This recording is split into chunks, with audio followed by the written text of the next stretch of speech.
Hello students, তোমরা কেমন আছো? আশা করি তোমরা সবাই ভালো আছো। আমিও ভালো আছি। তোমাদের স্বাগত জানাই ম্যাথ কোচিংয়ে। আজকের আলোচনার বিষয় উপপাদ্য 5। চলো প্রথমে প্রশ্নটি পড়ি। দেখো, প্রমাণ করো যে রম্বসের কর্ণদ্বয় পরস্পরকে সমকোণে সমদ্বিখণ্ডিত করে। আলোচনা শুরু করার আগে রম্বস ও সমান্তরিক সম্পর্কে সামান্য ধারণা আমরা নিব, তাহলে উপপাদ্যটির প্রমাণ আমরা সহজেই বুঝতে পারব। চলো শুরু করি। দেখো, প্রথমে আমরা রম্বস সম্পর্কে জানব। খেয়াল করে দেখো, এটা হচ্ছে একটি রম্বস। সেটা আমার নাম দিয়ে দিলাম এ বি সি ডি। এটাকে আমরা কেন রম্বস বলবো? দেখো, এই রম্বসটি 4টি বাহু দ্বারা কোনো একটা জায়গা আবদ্ধ করেছে। তাহলে রম্বস হতে হলে আমাদের 4টি বাহু দ্বারা কোনো জায়গা আবদ্ধ হয়েছে কিনা দেখতে হবে। তো দেখা যায় A B, B C, C D ও এডি বাহু দ্বারা, অর্থাৎ 4টি বাহু দ্বারা কোনো একটি জায়গা আবদ্ধ হয়েছে। তাহলে 1 নাম্বার, এটা হচ্ছে একটা চতুর্ভুজ। 2 নং বৈশিষ্ট্য হচ্ছে রম্বসের প্রত্যেকটি বাহু পরস্পর সমান, অর্থাৎ এ বি বাহু সমান বিসি বাহু সমান সিডি বাহু সমান এডি বাহু। অর্থাৎ আমরা লিখতে পারবো এ বি সমান বিসি সমান সিডি সমান এডি। তাহলে আমরা কি জানলাম? 2 নং বৈশিষ্ট্য হচ্ছে রম্বসের প্রত্যেকটি বাহু পরস্পর সমান। এরপর 3 নং বৈশিষ্ট্য হচ্ছে এবি বাহুর বিপরীত বাহু হচ্ছে সিডি বাহু, বা সিডি বাহুর বিপরীত বাহু হচ্ছে এবি বাহু। ঠিক একই রকমভাবে বিসি বাহুর বিপরীত বাহু হচ্ছে এডি বাহু, বা এডি বাহুর বিপরীত বাহু হচ্ছে বিসি বাহু। রম্বসের বিপরীত বাহুগুলো পরস্পর সমান্তরাল। তার মানে আমরা এভাবে লিখতে পারবো যে এ বি সমান্তরাল এবি সমান্তরাল সিডি। ঠিক একই রকমভাবে আমরা আরও লিখতে পারবো বিসি বাহু সমান্তরাল এডি। তাহলে লিখলাম বিসি বাহু সমান্তরাল এডি বাহু। তাহলে আমরা জানলাম যে রম্বসের বিপরীত বাহুগুলো পরস্পর সমান্তরাল। 1 নং বৈশিষ্ট্য হচ্ছে রম্বস একই চতুর্ভুজ। 2 নং বৈশিষ্ট্য হচ্ছে রম্বসের প্রত্যেকটি বাহু পরস্পর সমান। 3 নং বৈশিষ্ট্য হচ্ছে রম্বসের বিপরীত বাহুগুলো সমান্তরাল। ভালো করে খেয়াল করে দেখো, এরপর এই কোণটা, কোণ এ এর বিপরীত কোণ হচ্ছে কোণ সি, কোণ ডি এর বিপরীত কোণ হচ্ছে কোণ বি। রম্বসের ক্ষেত্রে বিপরীত কোণগুলো সর্বদা সমান হয়। তাহলে আমরা কি লিখতে পারি? কোণ এ সমান কোণ সি, তারপর কোণ বি সমান কোণ ডি হবে, কোণ ডি। অর্থাৎ কোণ এ এর বিপরীত কোণ হচ্ছে কোণ সি, বা কোণ সি এর বিপরীত কোণ হচ্ছে কোণ এ, কোণ বি এর বিপরীত কোণ হচ্ছে কোণ ডি, বা কোণ ডি এর বিপরীত কোণ হচ্ছে কোণ বি। তাহলে আমরা জানলাম যে রম্বসের বিপরীত কোণগুলো সর্বদা সমান হয়। ভালো করে খেয়াল করে দেখো, এ বিন্দু আর হচ্ছে সি বিন্দু আমরা যোগ করে দিলাম। কি দাঁড়ালো? এসি একটি কর্ণ। কার কর্ণ? রম্বসের একটি কর্ণ। ঠিক একই রকমভাবে বি বিন্দু আর ডি বিন্দু যোগ করে দেই। তাহলে বিডি হচ্ছে আরেকটি কর্ণ। তাহলে এখানে কর্ণ কয়টা পেলাম? এসি একটি কর্ণ, বিডি হচ্ছে আরেকটি কর্ণ। এই রম্বসের কর্ণ হচ্ছে দুইটি এবং এরা পরস্পর সমান নয়। তার মানে এরকম হবে এ সি কর্ণ অসমান বিডি কর্ণ। এখন আমরা আরেকটা জিনিস, যে রম্বসের ক্ষেত্রে এই যে কর্ণদ্বয় এসি কর্ণ এবং বিডি কর্ণ, তারা পরস্পরকে ধরো ও বিন্দুতে ছেদ করেছে। এবং ও বিন্দুতে এইখানে একটা কোণ উৎপন্ন হয়েছে, এইখানে একটা কোণ উৎপন্ন হয়েছে, এই পাশে একটা কোণ, আবার এই পাশে আরেকটি কোণ উৎপন্ন হয়েছে। তাহলে ও বিন্দুতে কোণ উৎপন্ন হয়েছে কয়টি? 4টি। আমরা লিখতে পারি এই কোণটাকে কোণ এ ও বি, আবার এই কোণটাকে লিখতে পারি কোণ বি ও সি, এই কোণটাকে লিখতে পারি কোণ সি ও ডি, এবং এই কোণটাকে লিখতে পারি কোণ এ ও ডি। তাহলে রম্বসের কর্ণদ্বয় পরস্পরকে ও বিন্দুতে ছেদ করলে ও বিন্দুতে 4টি কোণ উৎপন্ন হয়, এবং 4টি কোণকে আমরা কীভাবে প্রকাশ করি এ সম্পর্কে জানলাম। এখন আরেকটা জিনিস খেয়াল করে দেখো, রম্বসের কর্ণদ্বয় পরস্পরকে ছেদ করলে দেখো এরা 4টি অংশে বিভক্ত হয়। অর্থাৎ দেখো এসি কর্ণ এবং বিডি কর্ণ পরস্পরকে ছেদ করেছে ও বিন্দুতে। তাহলে এসি কর্ণ 2টি অংশে বিভক্ত হয়েছে। একটি অংশ হচ্ছে ও এ, এখানে একটি অংশ, আরেকটি অংশ হচ্ছে ও সি, এবং বিডি কর্ণটি এটিও 2টি অংশে বিভক্ত হয়েছে। একটি হচ্ছে ও বি, আরেকটি হচ্ছে ও ডি। তাহলে মোটামুটি রম্বস সম্পর্কে আমরা ধারণা পেলাম। এখন আমরা সামান্তরিক সম্পর্কে সামান্য জানব। দেখো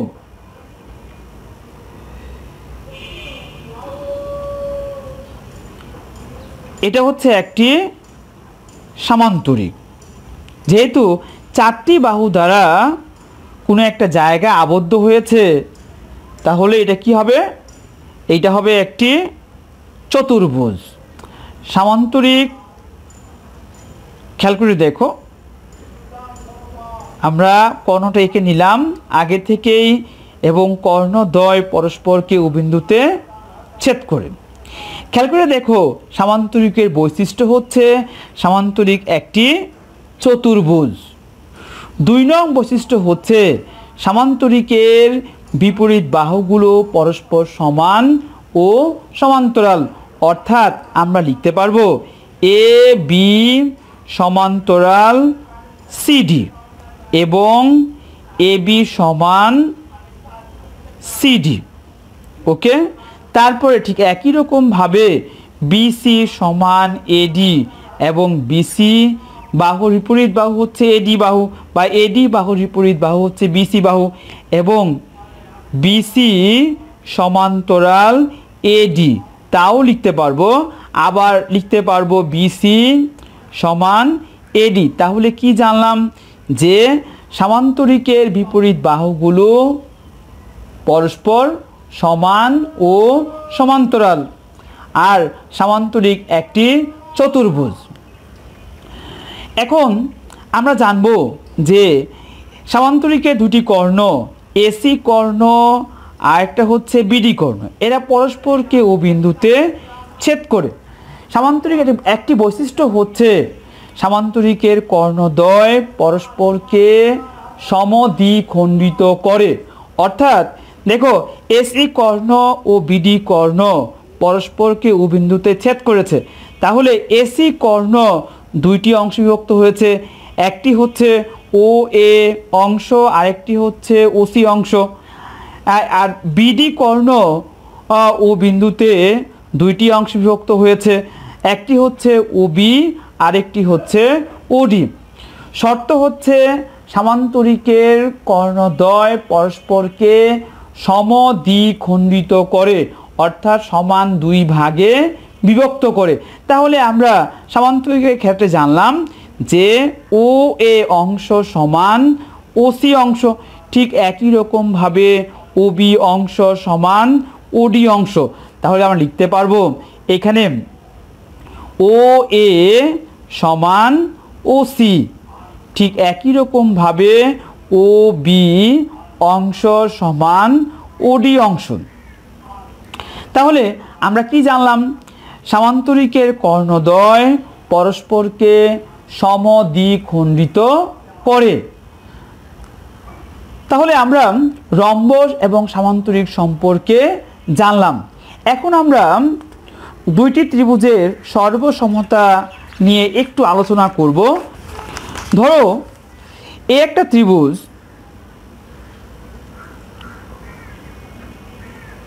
নাম দিয়ে দিলাম এ বি সি।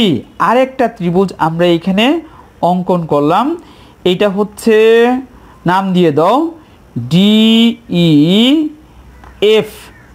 আচ্ছা, তাহলে এই ত্রিভুজটাকে বলা হয় ত্রিভুজ এবিসি, আর ওই ত্রিভুজটাকে বলা হবে ত্রিভুজ ডিই এফ এ।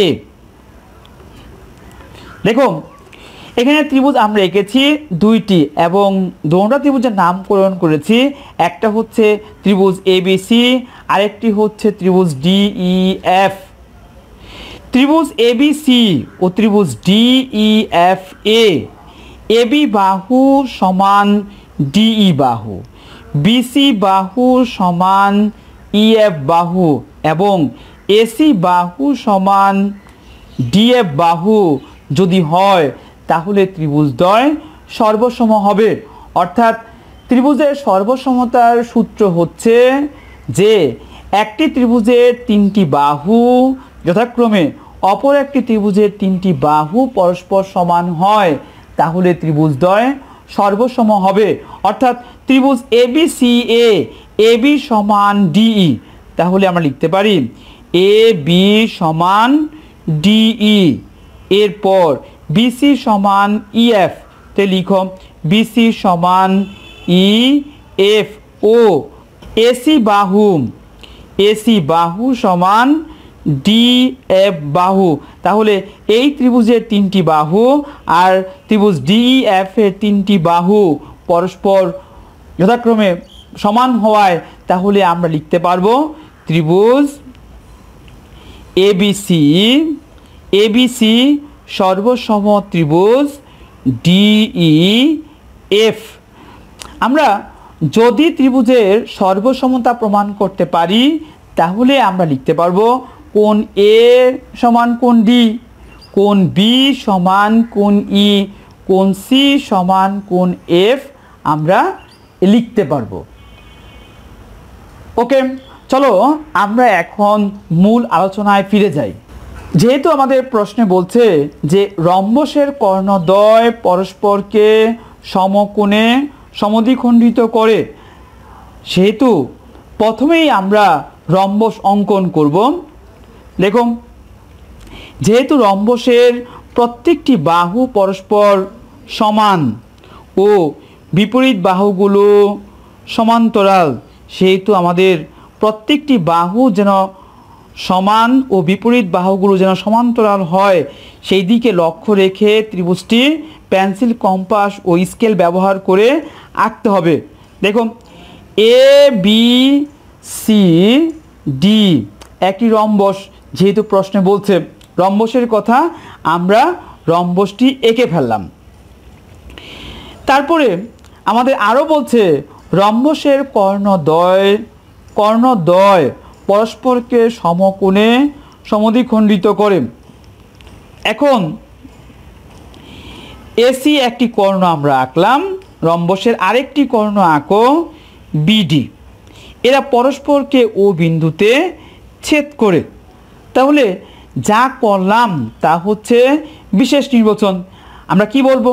মনে করি এ বি সি ডি একটি রম্বস, এর এসি ও বিডি কর্ণদ্বয় পরস্পরকে ও বিন্দুতে ছেদ করে প্রমাণ করতে হবে যে, কি বলছে, কর্ণদ্বয় পরস্পরকে সমকোণে সমদ্বিখণ্ডিত করে, তাহলে 1 নং প্রমাণ হচ্ছে ও এ সমান ও সি, কর্ণদ্বয় সমদ্বিখণ্ডিত করে, তাহলে ও এ অংশ সমান ও সি অংশ হবে।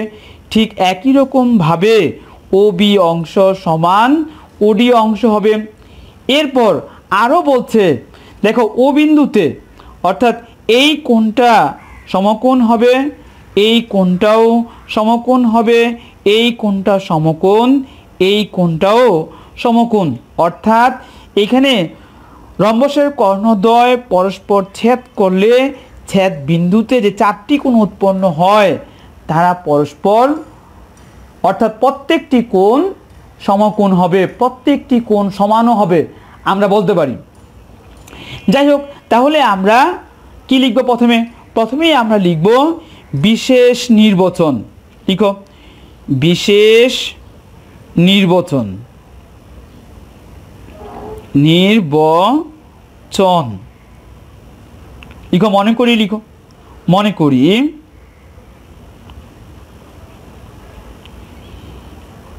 এ বি সি ডি একটি রম্বস। তো লিখো এ বি সি ডি একটি রম্বস।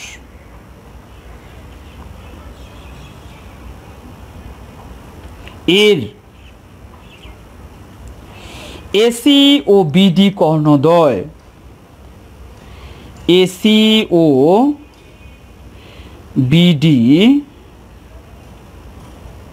কর্ণদ্বয় পরস্পরকে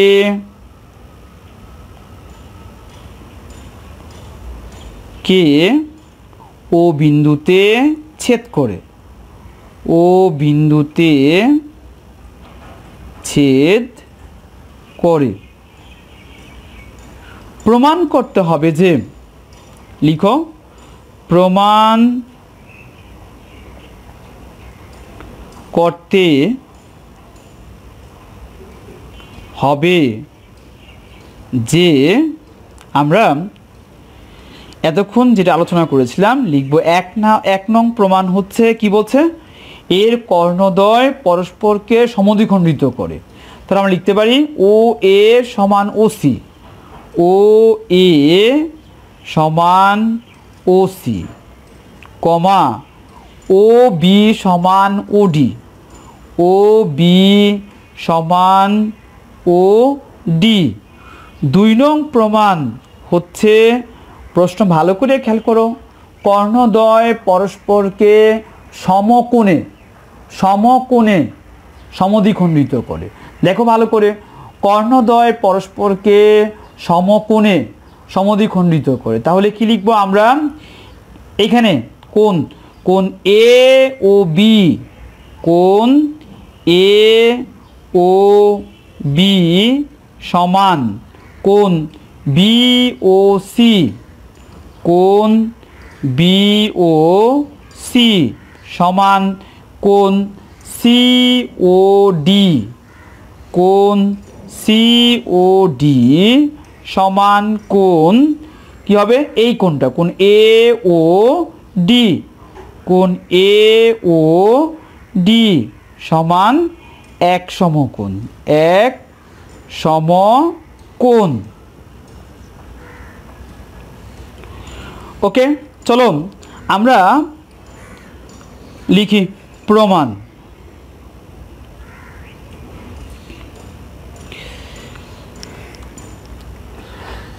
দেখো, রম্বস একটি সামান্তরিক, রম্বস একটি সামান্তরিক, কারণ রম্বসের বিপরীত বাহুগুলো পরস্পর সমান ও সমান্তরাল। সামান্তরিকের ক্ষেত্রেও সামান্তরিকের বিপরীত বাহুগুলো পরস্পর সমান ও সমান্তরাল, সেহেতু রম্বসকে আমরা সামান্তরিক বলতে পারবো। তাহলে লিখো এখানে, যেহেতু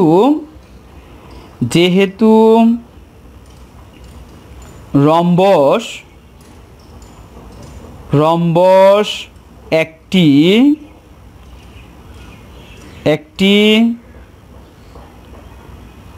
সামান্তরিক, সামান্তরিক এবং সামান্তরিক আমরা জানি সামান্তরিকের কর্ণদ্বয় পরস্পরকে সমদ্বিখণ্ডিত করে এবং লিখো এবং সামান্তরিকের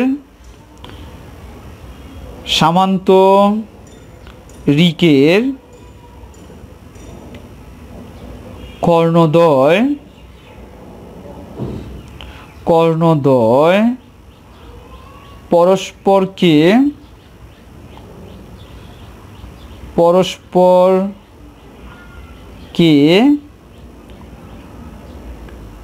সমদ্বিখণ্ডিত করে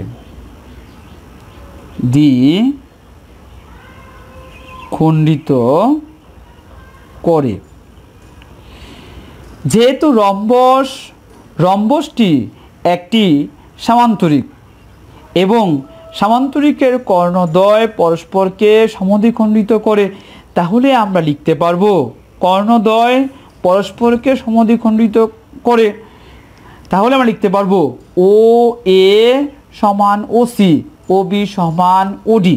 তাহলে একটা প্রমাণ করা আমাদের একটা অংশ অর্থাৎ এক নং প্রমাণ করা আমাদের হয়ে গেল। তাহলে লিখো ও এ সমান ও সি কমা ও বি সমান ও ডি। এরপরে যাই আমাদের এই কোণগুলি প্রমাণ করব যে প্রত্যেকটি কোণ এক সমকোণ রম্বসের ক্ষেত্রে। দেখো আমরা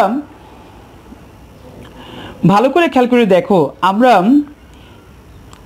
এখানে ত্রিভুজ ও এ বি, এই যে এই ত্রিভুজটা এবং এই ত্রিভুজটা নিয়ে কাজ করব, এই দুটো ত্রিভুজ সর্বসম প্রমাণ করব। দেখো তাহলে আমরা কি বলবো, ত্রিভুজ এ ও বি ও ত্রিভুজ বি ও সি এ। তাহলে লিখো এখন ত্রিভুজ এ ও বি ও ত্রিভুজ বি ও সি এ। খেয়াল করে দেখো আমরা এইমাত্র প্রমাণ করেছিলাম যে ও এ সমান ও সি, এই ত্রিভুজটার ক্ষেত্রে ও এ সমান ও সি। তাহলে আমরা লিখতে পারি ও এ সমান ও সি। তারপরে আমরা আগে জেনেছিলাম রম্বসের প্রত্যেকটি বাহু পরস্পর সমান, তাহলে এই বাহুটা এ বি বাহু সমান বিসি বাহু। তাহলে আমরা লিখতে পারি যে তিনটা দাগ দিয়ে দাও, তাহলে আমাদের বুঝতে সুবিধা হবে। এ বি বাহু সমান বিসি বাহু, এখানে নিচে লিখে দাও এ বি বাহু সমান বিসি বাহু। তারপর আমরা আরও জানি যে উভয় ত্রিভুজের ক্ষেত্রে ত্রিভুজ এ ও বি ও ত্রিভুজ বি ও সি, এই ত্রিভুজটার ক্ষেত্রেও ও বি বাহু আছে, আবার এই ত্রিভুজটার ক্ষেত্রেও ও বি বাহু আছে। তাহলে আমরা লিখতে পারি যে ও বি সমান ও বি। তাহলে আমরা কিছুক্ষণ আগে জেনেছিলাম যে একটি ত্রিভুজের তিনটি বাহু যথাক্রমে অপর একটি ত্রিভুজের তিনটি বাহু পরস্পর সমান হয়, তাহলে ত্রিভুজদ্বয় সর্বসম হবে। তাহলে আমরা লিখতে পারবো যেহেতু এই ত্রিভুজের তিনটি বাহু যথাক্রমে এই ত্রিভুজের তিনটি বাহু পরস্পর সমান, তাহলে ত্রিভুজ এ ও বি সর্বসম ত্রিভুজ বি ও সি হবে। তো লিখো সুতরাং আমরা লিখব ত্রিভুজ এ ও বি সর্বসম ত্রিভুজ বি ও সি।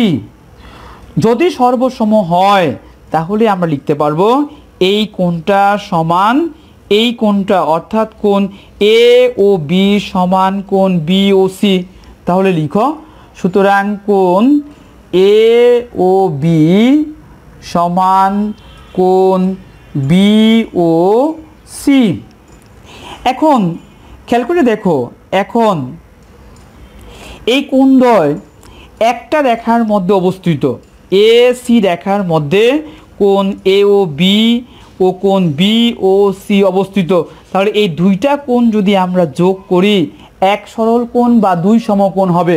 তাহলে লিখো এখানে কোণ এ ও বি প্লাস কোণ বি ও সি সমান দুই সমকোণ। কারণ এক সরল কোণ, একই সরল রেখার মধ্যে কোণ যুগল অবস্থিত। এক সরল কোণ, এক সরল কোণ, এক সরল কোণ সমান দুই সমকোণ হয়। এখন বা দিয়ে আমরা লিখতে পারি, যেহেতু কোণ এ ও বি সমান কোণ বি ও সি, তাহলে কোণ বি ও সি এর জায়গায় আমরা লিখতে পারি কোণ এ ও বি। তাহলে লিখো কোণ এ ও বি প্লাস কোণ বি ও সি এর জায়গায় আমরা লিখব কোণ এ ও বি সমান দুই সমকোণ। তাহলে এখানে কোণ এ ও বি, এখানেও কোণ এ ও বি, একই রকম কোণ, দুটোটা যোগ করলে টু কোণ এ ও বি হয় সমান দুই সমকোণ। সাইড চেঞ্জ করো, বা কোণ এ ও বি, কোণ এ ও বি নিচে হবে টু আর উপরে হবে দুই, টু সমকোণ। এই টু আর এই টু কাটাকাটি করলে ওয়ান হয়, তার মানে ওয়ান সমকোণ। সুতরাং আমরা লিখব কোণ এ ও বি সমান ওয়ান সমকোণ। সুতরাং যেহেতু কোণ এ ও বি সমান কোণ বি ও সি, তাহলে কোণ বি ও সি এর মানও এক সমকোণ হবে। সুতরাং আমরা লিখতে পারি কোণ বি ও সি সমান এক সমকোণ। অনুরূপভাবে আমরা লিখব অনুরূপভাবে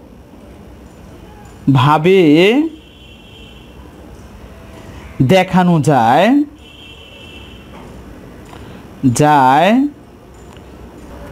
দেখো, আমরা এই ত্রিভুজ এ ও বি ও ত্রিভুজ বি ও সি নিয়ে কাজ করেছিলাম। এখন আমরা ত্রিভুজ এ ও ডি ও ত্রিভুজ সি ও ডি নিয়ে কাজ করলে এই কোণটা আর এই কোণটা পরস্পর সমান হবে এবং প্রত্যেকে এক সমকোণ হবে।